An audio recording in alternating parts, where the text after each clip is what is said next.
அனைவருக்கும் வணக்கம். Welcome to இன்றைய அரசியல். எடப்பாடி அண்ணாமலைக்கும் திமுக அரசு அழைப்பு. ஆகஸ்ட் 18ஆம் தேதி வராங்களா? பெரும் எதிர்பார்ப்பு.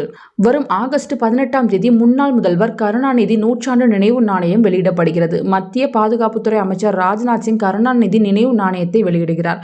இந்த நிகழ்வில் பங்கேற்க எதிர்க்கட்சித் தலைவர் எடப்பாடி பழனிசாமி, பாஜக மாநில தலைவர் அண்ணாமலை உள்ளிட்டோருக்கு அரசு சார்பில் அழைப்பு விடுக்கப்பட்டுள்ளதாக தகவல் வெளியாகியுள்ளது.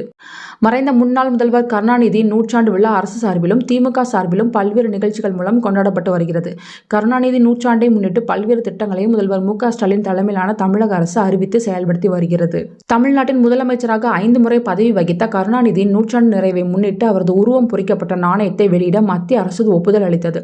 கடந்த ஜூன் 12ஆம் தேதி மத்திய அரசில் வெளியிடப்பட்டது. இந்த நாணயத்தை அதிகாரப்பூர்வமாக வரும் ஆகஸ்ட் 18ஆம் தேதி சென்னை கலைவாணர் அரங்கில் தமிழ்நாடு அரசு சார்பில் நடைபெறும் விழாவில் மத்திய பாதுகாப்புத்துறை அமைச்சர் ராஜ்நாத் சிங் வெளியிடுகிறார். கருணாநிதி நினைவு நாணயத்தை மத்திய நிதி அமைச்சகத்தின் உத்தரவின்படி இந்திய ரிசர்வ் வங்கி அச்சடித்து வெளியிடுகிறது. இந்தி மற்றும் ஆங்கிலத்தில் டாக்டர் கலைஞர் மு. கருணாநிதி என்ற பெயருடன் தமிழ் வெல்லும் என தமிழில் எழுதப்பட்ட வாசகம் கருணாநிதி நினைவு நாணயத்தில் இடம்பெற்றுள்ளது.